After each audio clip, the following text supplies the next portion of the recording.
میرے محترم ناظرین، میری آج کی ویڈیو بہت ہی زیادہ اہمیت کی حامل ہے، اور جو میں آگے چلوں گا اپنی بات آپ کے سامنے پیش کروں گا، آپ کو اس میرے مضمون سے اندازہ ہوگا کہ میری اس ویڈیو کی اہمیت باقی ویڈیو سے کیوں مختلف ہے۔ اور جو ابھی تک میں آپ سے مخاطب ہوتا رہا مختلف مضامین کو لے کر، کبھی فاؤنڈیشن کے موضوع کو لے کر، کبھی رمضان کے موضوع کو لے کر، آج کی جو ویڈیو ہے یہ ان سب سے مختلف ہے۔ اور اس ویڈیو کے مختلف ہونے کی جو وجہ ہے وہ ایک واقعہ ہے۔ میں جو آگے چلوں گا میں اس واقعے کی طرف بھی آؤں گا، لیکن آج آپ سے مخاطب نہیں ہوں، آج میں کسی اور سے مخاطب ہوں، اور اس بات جن سے میں مخاطب ہونا چاہتا ہوں اس سے پہلے، ان حضرات سے مخاطب ہونے سے پہلے میں تمہیداً ایک بات عرض کرنا چاہتا ہوں کہ اللہ تعالیٰ نے اس دنیا کے اندر ہدایت کے نظام کو چلانے کے لیے ایک بہت ہی خوبصورت، بہت ہی شاندار اور بہت ہی عظیم حکم کو متوجہ کیا۔ آدم علیہ السلام سے لے کر ہمارے نبی آخر الزمان حضرت محمد صلی اللہ علیہ وسلم تک، سب انبیاء کا اگر ایک کام کہا جائے کہ کیا مشترک تھا، ایسی کیا چیز تھی جو ہر نبی میں کامن تھی، تو میں یہ برملا کہوں گا کہ وہ کام تھا دعوت کا، تبلیغ کا۔ کیا مطلب؟ دعوت کس چیز کی؟ تبلیغ کس چیز کی؟ تبلیغ اور دعوت اس چیز کی کہ لوگوں کو اللہ کی طرف بلانا، اور اس وقت کے نبی کی طرف بلانا، اس کی تعلیمات کی طرف بلانا، تاکہ وہ دنیا میں بھی کامیاب ہو جائیں اور آخرت میں بھی کامیاب ہو جائیں۔ گویا کہ اللہ تعالیٰ نے اس دنیا میں سب سے بنیادی عمل جو اپنے نمائندوں سے، جن کو ہم انبیاء کہتے ہیں، جو ان سے اللہ نے کام لیا، اس کام کو تبلیغ کہتے ہیں، اس کام کو دعوت کہتے ہیں، کہ لوگوں کو اللہ کی طرف بلانا۔ اور یہ ہمیں یہ بات اس سے سمجھ آتی ہے کہ اللہ تعالیٰ نے کائنات کے اندر انسانیت کی ہدایت و رہنمائی کے لیے جو سب سے اہم عمل ہمیں دیا وہ دعوت و تبلیغ ہے۔ تو میرے معزز ناظرین، آج میں جن سے مخاطب ہونا چاہتا ہوں ان کا تعلق بھی اسی دعوت و تبلیغ سے ہے، اور میں تھوڑا سا ماضی میں جانا چاہوں گا تاکہ میں اپنے پیغام کو، اپنے میسج کو، اپنی بات کو زیادہ سے زیادہ واضح کر سکوں۔ دعوت و تبلیغ کا کام آدم علیہ السلام سے چلا، سارے انبیاء سے ہوتے ہوئے نبی آخر الزمان تک پہنچا، اور پھر ہمارے رب نے، ہمارے اللہ نے فیصلہ فرمایا کہ قیامت تک اب کوئی نبی نہیں آئے گا۔ تو سوال ہوا کہ پھر یہ کام کون کرے گا؟ تو میرے اللہ نے قرآن میں ارشاد فرمایا، کنتم خیر امہ اخرجت للناس تأمرون بالمعروف وتنہون عن المنکر وتؤمنون باللہ، کہ اے میری نبی کی امت، اب میں یہ سعادت، یہ مقام، یہ مرتبہ تمہیں سونپ رہا ہوں۔ انبیاء نہیں آئیں گے، لیکن میں یہ کام تمہیں سونپ رہا ہوں کہ اب یہ عظیم کام، یہ وہ کام جو میں نے 1,24,000 اپنے انبیاء کو دیا، اے میرے نبی، آخری نبی صلی اللہ علیہ وسلم کی امت، میں یہ شان، یہ عظمت تمہیں دینا چاہتا ہوں۔ تم ہو سب سے اچھی اور خیر والی امت، کیونکہ اب یہ کام جو نبی کرتے تھے، میرے ڈائریکٹ امبیسیڈرز اللہ کے، جن کو میں ڈائریکٹ منتخب کرتا تھا، سلیکٹ کرتا تھا لوگوں کی، انسانیت کی ہدایت کے لیے، اے میرے نبی کی آخری امت، میں تمہیں یہ سعادت دے رہا ہوں۔ تو معزز ناظرین، کتنی بڑی خوش قسمتی، کتنی بڑی سعادت، کتنا بڑا مقام اور مرتبہ میرے اور آپ کے نصیب میں آیا کہ ہمیں اللہ نے اس کام کے لیے چنا جس کے لیے وہ اپنے انبیاء کو بھیجا کرتے تھے۔ اور اس کام کی سب سے جو ہمارے نبی سے دنیا سے جانے کے بعد یہ کام مختلف شکل میں چلتا رہا، یہاں تک کہ یہ سلسلہ باقاعدہ ایک منظم تحریک اور ایک منظم ترتیب تک پہنچا، جس کی ابتدا حضرت مولانا الیاس رحمہ اللہ نے 1926 میں کی۔ تاریخ اس بات کی گواہ ہے کہ اللہ کے نبی سے لے کر تبلیغ کے آج کی جس کی میں بات کر رہا ہوں کام شروع ہونے تک کسی بھی دور میں تبلیغ کا کام نہیں رکا۔ لیکن آپ یوں سمجھیے کہ اللہ تعالیٰ نے اپنے کرم سے، اپنے فضل سے ہدایت کی، اور ہدایت کی روشنی کو اللہ نے آگے بڑھانا تھا، تو اللہ کی طرف سے نظام چلا کہ 1926 میں گویا کہ آج کے دور کے مناسبت سے اللہ نے ایک شخص کو منتخب کیا جس کا نام مولانا الیاس رحمہ اللہ ہے، جنہوں نے اس کام کو ایک نئی شکل کے ساتھ، ایک نئی ترتیب کے ساتھ شروع کیا، اور بیان ہی ان کے ساتھ وہی ہوا جو ہر نیا کام کرنے والے کے ساتھ ہوتا ہے کہ بہت زیادہ اجنبیت کی وجہ سے اس کی مخالفت کی گئی۔ لیکن میں آپ کو پورے یقین سے کہہ سکتا ہوں، اپنے اللہ کو حاضر ناظر جانتے ہوئے، کہ مولانا الیاس صاحب رحمہ اللہ کا لگایا ہوا یہ پودا جب ایک تناور درخت بنا تو یہ اس صدی کا ایک معجزاتی کام بن گیا۔ اس نے معجزے کی طرح کام کیا اس تبلیغ کی شکل نے، کہ نہ صرف یہ کام انڈیا یا ہندوستان تک محدود رہا، بلکہ اللہ تعالیٰ نے اس کام کو 6 بر اعظم میں پھیلا دیا۔ اور میرے معزز ناظرین، ہزاروں نہیں، سینکڑوں نہیں، ہزاروں نہیں، لاکھوں لوگوں کو ہدایت کی روشنی ملی۔ ہر طبقے کو اس کام نے ہٹ کیا، ٹچ کیا، اور ان کی زندگیوں کو بدلتا چلا گیا ایک معجزاتی طور پر، جس کو الفاظ میں بیان کرنا، جس کی عظمت کو الفاظ میں وجود دینا ناممکن ہے۔ میں بیان کر ہی نہیں سکتا کہ اس کام نے کس طرح ہدایت کے چراغ کو 6 بر اعظم میں روشن کر دیا۔ لیکن ہاں، اب میں اپنی اس بات کی طرف آتا ہوں کہ جو میں نے آپ سے شروع میں کہا کہ آج میری ویڈیو باقی میری پہلی ویڈیو سے مختلف ہے۔ اب میں اس ٹاپک کی طرف آتا ہوں کہ جب اس کام نے اس قدر دنیا میں ہدایت کی روشنی کو پھیلایا، اس قدر معجزات دکھائے، اس قدر تبدیلی کو پیدا کیا، تو وہیں بدقسمتی سے کچھ ایسی چیزیں وجود میں آئیں جو بہت ہی بڑی انفارچونیٹ تھی، جو بہت بڑی بدقسمتی کی علامات تھی۔ میں اس طرف جانے سے پہلے میں بتانا چاہتا ہوں کہ آج میں تبلیغ سے نہیں، تبلیغ والوں سے مخاطب ہوں۔ میری آج کی بات تبلیغ سے نہیں،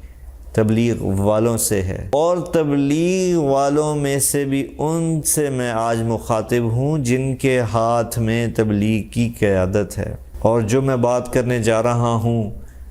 میں انتہائی دکھ کے ساتھ، انتہائی تکلیف کے ساتھ میں یہ پیغام ریکارڈ کروا رہا ہوں کہ جس طرح اس عظیم کام کو لے کر چلنا تھا تا قیامت، اور جس طرح اس کام سے فائدہ پہنچنا تھا تا قیامت، آج میں ان اپنے تبلیغ والے محترمین سے مخاطب ہوں جن کے ہاتھ میں اس کی قیادت ہے۔ بڑی ہی بدقسمتی سے ان کی ترجیحات کچھ ایسی بدلیں کہ اس تبلیغ کے خوبصورت کام کا شیرازہ بکھر کے رہ گیا، اور ساری کی ساری ترجیحات کا زور اللہ اور اس کے رسول کو بلانے کی بجائے اپنی قیادت اور سیادت کی طرف چلا گیا، اپنی بقا کی جنگ کی طرف چلا گیا۔ گویا کہ آپ حضرات نے، جن کو اللہ نے چنا تھا تبلیغ کی قیادت کے لیے، لیڈرشپ کے لیے، آپ حضرات نے اس کے رخ کو ہی تبدیل کر دیا۔ اور میں یہاں ضرور ذکر کروں گا اس حادثے کا، اس سانے کا جو 2016 یا 17 میں پیش آیا، جب تبلیغ کی بہت بڑی شخصیت حضرت حضرت محترم حاجی عبدالوہاب صاحب اس دنیا سے تشریف لے گئے، جو ایک انقلابی شخصیت تھے۔ ایسے لوگ صدیوں میں، ہزاروں سالوں میں ایسے لوگ پیدا ہوتے ہیں کہ ان کے جاتے ہی اتنا برا وقت، اتنا زوال، اتنی تکلیف دہ شکل تبلیغ کے کام پہ آئی کہ جس نے اس 100 سالہ مضبوط تحریک کو ہلا کے رکھ دیا۔ اور وہ کیا کہ وہ کام تبلیغ کا جو انسانیت کو جوڑتا چلا جا رہا تھا، جو امت کو امت بنا رہا تھا،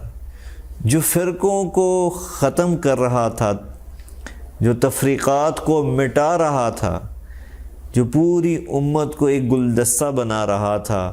6 براعظم کے مسلمانوں کو ان کے فرقوں سے، مسالک سے نکال کر یکجان کر رہا تھا، وحدانیت پر امت کی کام کر رہا تھا، اتفاق پہ کام کر رہا تھا، اتنا بڑا امتحان آیا کہ وہ کام 2 حصوں میں تقسیم ہو گیا۔ اور یہ میں کہنا چاہوں گا اپنے ان محترمین تبلیغ والوں سے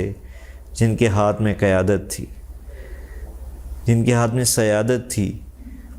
کہ اس وقت اس چیز کا خیال ہی نہ رکھا گیا کہ اس تبلیغ کے کام کو اگر اس کو یہ ٹوٹ گیا، یہ 2 حصوں میں تقسیم ہو گیا، تو اس کی جو تاثیر ہے، جو طاقت ہے، اس کو کتنا نقصان پہنچے گا۔ اور مجھے یہ کہنے میں کوئی عار محسوس نہیں ہو رہی کہ اس تقسیم کے بعد دعوت کا رخ ہی بدل گیا۔ اور مجھے افسوس سے کہنا پڑتا ہے کہ ساری زندگیاں تبلیغ کو دینے والوں نے یہ سوچا ہی نہیں، کبھی اس پر بیٹھ کر کسی نے فکر ہی نہیں کی کہ دعوت کا رخ ہی بدل گیا۔ پہلے جہاں قیادت و سیادت تبلیغ کی لیڈرشپ یہ بات کرتی تھی کہ اللہ کی طرف آ جاؤ، اللہ کے رسول کی طرف آ جاؤ، آج وہی قیادت و سیادت یہ بات کرتی ہے کہ اس فریق کی طرف آ جاؤ یا اس فریق کی طرف آ جاؤ۔ میں معذرت کے ساتھ ان تمام احباب سے جن کے ہاتھ میں تبلیغ کی باغ دوڑ ہے، جن کے ہاتھ میں تبلیغ کی رسی ہے، آپ نے ذرا بھی نہ سوچا کہ دعوت کا تو مضمون ہی بدل دیا آپ نے۔ اب اللہ کی طرف بلایا نہیں جا رہا، بلکہ 2 حصوں میں جب تقسیم ہوئی تبلیغ تو ایک فریق کہتا ہے کہ ہماری طرف آ جاؤ، دوسرا فریق کہتا ہے ہماری طرف آ جاؤ۔ ایک کو شورا کا نام دے دیا گیا، ایک کو مولانا سعد گروپ کا نام دے دیا گیا۔ مجھے بتائیے، میرا سوال ہے آپ سے، اور میرا حق ہے کہ میں آپ سے یہ سوال کروں، میں لیڈرشپ سے یہ سوال کروں، میں سیادت و قیادت سے سوال کروں کہ اتنی قربانیوں سے، اتنی محنت سے، اتنے مجاہدوں سے وجود میں آنے والا یہ کام، ذرا بھی کسی نے ایک لمحہ نہیں سوچا کہ یہ ہم کس طرف چلے گئے۔ جیسے قرآن میں اللہ کہتا ہے الیس منکم رجل رشید، تم میں سے کوئی ایسا نہیں جو باعقل ہو، باشعور ہو، باسمجھ ہو۔ میں معذرت کے ساتھ، میں عمر میں بھی آپ سے چھوٹا ہوں، علم میں بھی، عمل میں بھی، عقل میں بھی، لیکن میں اس گھرانے کا بچہ ہوں جس کی آنکھ تبلیغ کی گود میں کھلی، جس نے اس گھر میں وجود پایا، اس باپ کا بیٹا بنا جس کی زندگی کے 53-54 سال تبلیغ میں لگ گئے۔ میں حق بجانب ہوں آج آپ سے گلہ کرنے میں کہ آپ میں سے کسی نے یہ نہ سوچا کہ یہ تو ساری دوڑ، سارا رخ ہی اللہ سے ہٹ گیا تبلیغ کا۔ وہ دعوت و تبلیغ جو لوگوں کو اللہ کی طرف بلاتی تھی آج شورا کی طرف بلا رہی، وہ دعوت و تبلیغ جو لوگوں کو اللہ کی طرف بلاتی تھی آج وہ مولانا سعد صاحب کی طرف بلا رہی، اپنے اپنے فریقین کی طرف بلا رہے۔ اور انتہائی تکلیف دہ لمحہ، شرمناک لمحہ وہ تھا کہ جب پچھلے سال بنگلہ دیش کے اجتماع پر تصادم ہو گیا، تبلیغ والوں کے دستوں گریبان ہوئے۔ اور میں کتنا افسوس کروں، کیسے اپنے جذبات کا اظہار کروں کہ کہ قتل و غارت تک نوبت آ گئی۔ اللہ اکبر۔ میں اپنے محترم قیادت سے، تبلیغ کی قیادت سے سوال کرتا ہوں کہ کسی کو یہ خیال نہیں آیا کہ اس نوبت تک پہنچانے کا ذمہ دار کون ہے؟ اتنے بڑے کام کو اتنی بڑی ہٹ پڑی کہ قتل و غارت تک نوبت آ گئی، جس کام نے قاتلوں کو ولی اللہ بنا دیا، جس کام نے قتل کرنے والوں کو شیر و شکر کیا، آج وہی آپس میں لڑ کے ایک دوسرے کے دستوں گرے باں ہوئے اور جان لے لی تبلیغ والوں نے، تبلیغ والوں کی۔ کتنے ساتھی وہاں قتل ہوئے، شہید ہوئے، اور میں بڑے افسوس سے کہتا ہوں کہ پھر بھی ہوش نہیں آیا ہمیں۔ میں بذات خود کئی بڑے اکابرین کے ساتھ بیٹھا، ملا، بات کی کہ جی کوئی تو ہو اس بات کو ختم کرنے والا کہ کس زوال کی طرف تبلیغ تیزی سے جا رہی ہے، لیکن بڑی دکھ سے مجھے کہنا پڑتا ہے کہ اس وقت غلبہ صرف اور صرف معذرت کے ساتھ، انتہائی معذرت کے ساتھ، صرف قیادت کا ہے۔ اللہ اور اس کا رسول نکل چکا ہے تبلیغ والوں میں سے، اور وہ تبلیغ والے میرے سے وہ مراد ہیں جو لیڈرشپ کا رول ادا کر رہے ہیں، جو اس کام کو لیڈ کر رہے ہیں، جو مراکز میں بیٹھے۔ میں پبلک کی بات نہیں کر رہا۔ تبلیغ جیسا مخلص مجمع پوری دنیا میں اللہ کی قسم کسی تحریک کے پاس نہیں ہے، مخلص ترین۔ میں نے خود ایک جماعت کے ساتھ پیدل جو سال میں چل رہی تھی پورا چلا لگایا، کس قربانی سے وہ لوگ وہ جماعت کے ساتھ ہی نکلے تھے۔ اللہ کی قسم ہر شخص ایک داستان تھا، ایسی داستان جو کلیجوں کو پھاڑ کے رکھ دے کہ اتنی قربانی آج کے دور میں، اس دور کے اندر جو مادیت پرستی کا دور ہے، اس دور کے اندر اتنی قربانی۔ ایسا مجمع آپ کو ملا، لیکن معذرت کے ساتھ میرے وہ تمام احباب جن کے ہاتھ میں لیڈرشپ تھی، لیڈرشپ ہے، ان کا سارا فوکس قیادت کو سنبھالنے میں، اختیار کو سنبھالنے میں، اپنی لیڈرشپ کو سنبھالنے میں لگ رہا ہے کہ نہیں ہم سے لیڈرشپ نہ چلی جائے۔ اللہ اکبر۔ یہ کام تو ہے ہی قربانی کا۔ میری لیڈرشپ 1000 دفعہ، لاکھ دفعہ، کروڑ دفعہ قربان۔ کس پہ؟ کہ اگر جوڑ پیدا ہو جائے۔ 1000 دفعہ قربان کہ اگر ہدایت وجود میں آ جائے۔ 1000 دفعہ، کروڑ دفعہ قربان کہ اللہ کا پیغام دنیا میں چلا جائے۔ ہم کس چکر میں پڑ گئے میرے محترمین؟ آپ کس چکر میں پڑ گئے؟ ہم نے تو دنیا کو یہ سکھانا تھا، دنیا داروں کو ہی سکھانا تھا، یہ پیغام دینا تھا کہ اقتدار، قیادت، سیادت رہنے والی چیز نہیں ہے۔ دنیا کی تاریخ اٹھا کے دیکھیے، یہاں تو بادشاہت، بر اعظموں کی بادشاہت کو زوال آ گیا، تو یہ تو تبلیغ کا کام ہے۔ جہاں ہے ہی اخلاص،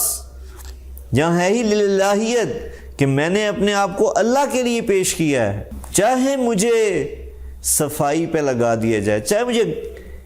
کسی ایسے کام کہ چاہے مجھے خدمت پہ لگا دیا جائے، اس کام میں تو قیادت میٹر ہی نہیں کرتی تھی،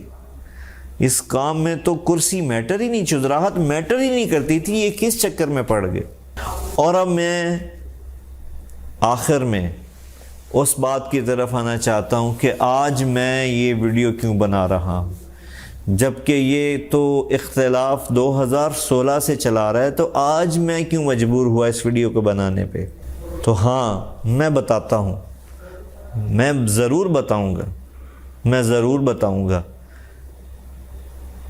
کہ یہ زوال جب قیادت کا رخ، ترجیحات اس طرف لگ جائیں کہ ان کی قیادت کو بقا ملے، ان کی قیادت باقی رہے، تو واللہ العظیم پھر ایسے واقعات وجود میں آتے ہیں جو اتنے خوبصورت کام کو، اتنی خوبصورت محنت کو زوال کی طرف لے جاتے ہیں۔ اور وہ واقعہ کیا ہوا؟ اللہ کی قسم، میں اس واقعے کا ذکر صرف اس لیے کر رہا ہوں کہ یہ سبب بنے آج میری اس ویڈیو کا، ورنہ میں ہمیشہ کبھی بھی اپنے والد کے لیے کسی قسم کی کوئی بات کرنا کیمرے کے سامنے آ کے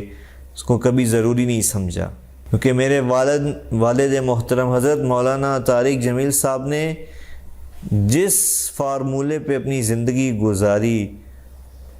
وہ ایک شعر جو وہ خود بیان کرتے ہیں، میں وہ پڑھنا چاہوں گا آپ کے سامنے۔ آہ نہ کر لبوں کو سی، عشق ہے دل لگی نہیں، سینے پہ تیر کھائے جا، آگے قدم بڑھائے جا۔ میرے والد محترم، انہوں نے لبوں کو سی کر زندگی گزاری، اور میں یہ کہنا چاہوں گا آج، میں یہ گلہ کرنے پہ حق بجانب ہوں کہ آج کی جو قیادت ہے، آج کی جو لیڈرشپ ہے تبلیغ کی، جب مولانا طارق جمیل صاحب تبلیغ میں آئے تو آپ میں سے بہت سے لوگ ممکن ہے جو بھی پیدائش ہی نہ ہوئی ہو، جن کی جو اس دنیا ہی میں نہ آئے ہوں، اور اگر ان کا وجود وہ دنیا میں آ چکے تھے تو شاید اپنے بچپن میں یا اپنے لڑکپن میں ہوں، جب اللہ نے میرے والد محترم حضرت مولانا طارق جمیل صاحب کو آج سے 54 سال پہلے اس کام کے لیے چنا۔ اور واللہ العظیم انہوں نے میری یہ گناہ گار آنکھیں گواہ ہیں کہ کس طرح قربانیاں دے کے اپنا تن من دھن لگا کر تبلیغ کے کام کو پوری دنیا میں پھیلانے کی کوشش کی۔ آج میں حق بجانب ہوں کہ قیادت کے چکر میں، سیادت کے چکر میں، اس چکر میں کہ میں آگے آ جاؤں، میرے ہاتھ سے لیڈرشپ نہ نکل جائے، ایسے شخص کی بے اکرامی ہوئی۔ وہ ہستی جس نے 53 سال، اب اللہ کی قسم کسی بھی ادارے کے ملازم، کوئی بھی شخص کسی بھی ادارے میں اگر اتنے سال گزارے، اس کی ادنا سی محنت کو بھی لوگ بہت زیادہ سراہتے ہیں کہ بھئی اس کو 53 سال ہو گئے ہیں اس ادارے میں کام کرتے ہوئے۔ صرف اس کے وقت کی وجہ سے ہی اس کی قدر و منزلت بڑھ جاتی ہے، چاہے وہ کوئی بہت معمولی سا کام سر انجام دے رہا ہو۔ لیکن یہاں تو اللہ کی قسم اللہ نے میرے والد محترم کو چنا، اور اللہ نے اپنے فضل سے تبلیغ کے کام کے لیے چنا۔ مجھے فخر ہے کہ اللہ نے اپنے فضل سے ہمارے والد کو اس کام کے لیے منتخب کیا، اور انہوں نے اپنی زندگی کو لگا دیا، مٹا دیا، اپنی جوانی کو مکمل قربان کر دیا اس کام کے لیے۔ ہاں، لیکن مجھے افسوس سے کہنا پڑتا ہے کہ جب ترجیحات بدل جائیں تو پھر یہ واقعات وجود میں آتے ہیں کہ مانسیرا پچھلے ہفتے اجتماع میں مولانا تشریف لے گئے، اور آپ مزے کی بات دیکھیے کہ تبلیغ وہ کام جو لوگوں کو بلاتا ہے، اس کی باہیں ہر شخص کے لیے کھلی ہیں، جو ہر شخص کو ویلکم کرتا ہے، ہر اچھے برے کو سینے سے لگاتا ہے۔ کتنی عجیب بات ہے کہ ترجیحات کے بدلنے کی وجہ سے آج تبلیغ کا کام ایسے شخص پہ دروازے بند کر رہا ہے جس کی ساری زندگی اس کام کے ساتھ گزر گئی، اور یہ کہا جانے لگا کہ مولانا کو تو بلایا ہی نہیں گیا اجتماع میں۔